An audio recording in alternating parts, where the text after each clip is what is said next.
Police in Michigan are calling it their worst case scenario. Multiple shootings, all seemingly random, with one connection. The suspect is an Uber driver. In Kalamazoo, Michigan last night, 8 people were shot in a span of 5 hours. And as the CBC's Natalie Collada tells us, police are investigating whether the Uber driver was picking up fares between shootings.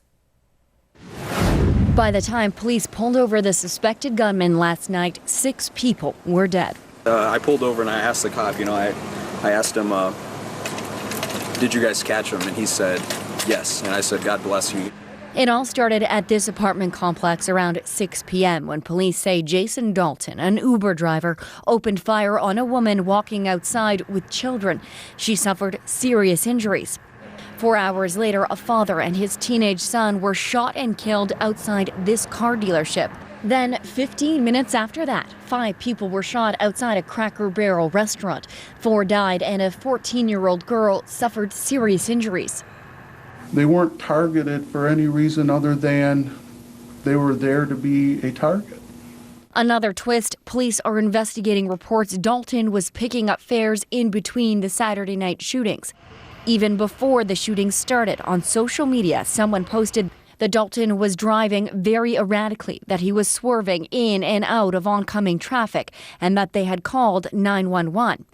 Michigan police confirmed to CBC they did receive a complaint for reckless driving and officers were looking out for the vehicle. What If haunts Sarah Reynolds. She says Dalton was her Uber driver last week. He told us that he had just started driving just like a couple days prior. He had already gotten some bad reviews, and he said that it was just a bunch of drunk college kids and he mumbled something, and I kind of just let it go. Uber says it's cooperating with police and that Dalton had passed a background check.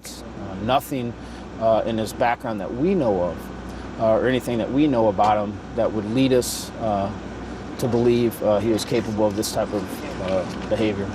Neighbors describe Dalton as kind, though say he recently showed signs of paranoia and last night heard gunshots in the area.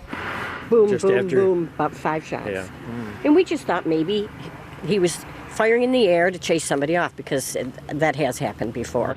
Today, police removed some large boxes from the Dalton's home where he lived with his wife and 2 young children. Tomorrow, a church service will be held for all the victims, and Jason Dalton is expected to make his first court appearance. Natalie Collada, CBC News, Toronto.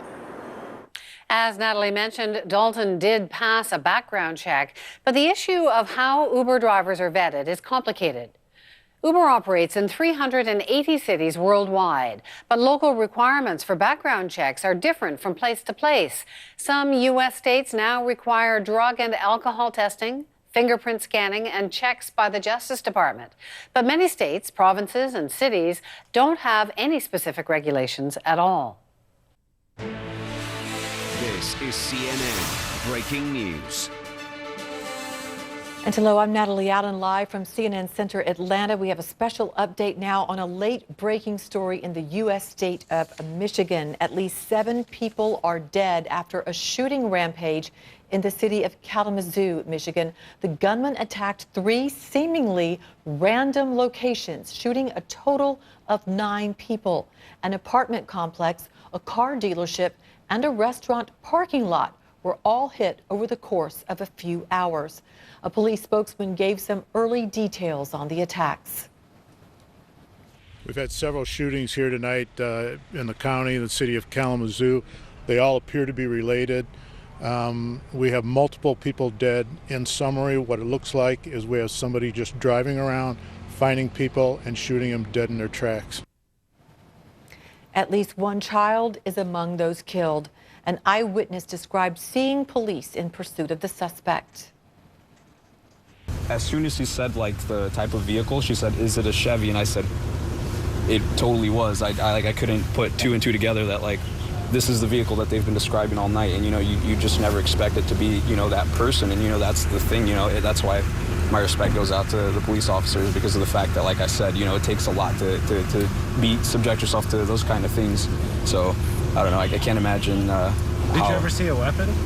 No, I like I said, I was never that close, but you know, I knew for sure that was them as soon as I had seen all the police cars arrive. So I was just, you know, driving right by. I was just spending, you know, my birthday downtown.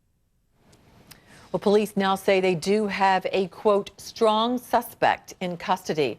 Earlier, John Berman and Kate Baldwin spoke with CNN law enforcement analyst Tom Fuentes about the shooting. They're confident they have the suspect, but they're not going to put out to the people that they absolutely are sure they have him. I think that they ought to be able to figure that out pretty quickly. But at this point, we don't know what the basis of the arrest was. Did they get a license plate description or a vehicle description, make a traffic stop, in which case they ought to be able to search that vehicle and see if there's still weapons in it or ammunition in it. They have the suspect in custody. They should be able to do forensic examinations on him to see if he has gunpowder residue either on his hands or also his clothing. If they had a description of the subject and a license plate, but went to that residence and took him out of a residence, then they're going to want to get a search warrant and examine the residence for weapons and ammunition and other indications of the evidence in this shooting. So there's a number of possibilities. The police did put up a lot of detail. Well, that's the latest on this breaking story. I'm Natalie Allen. Our special election night coverage following the South Carolina Republican primary and the Nevada Democratic caucuses continues with Kate Baldwin and John Berman after a short break.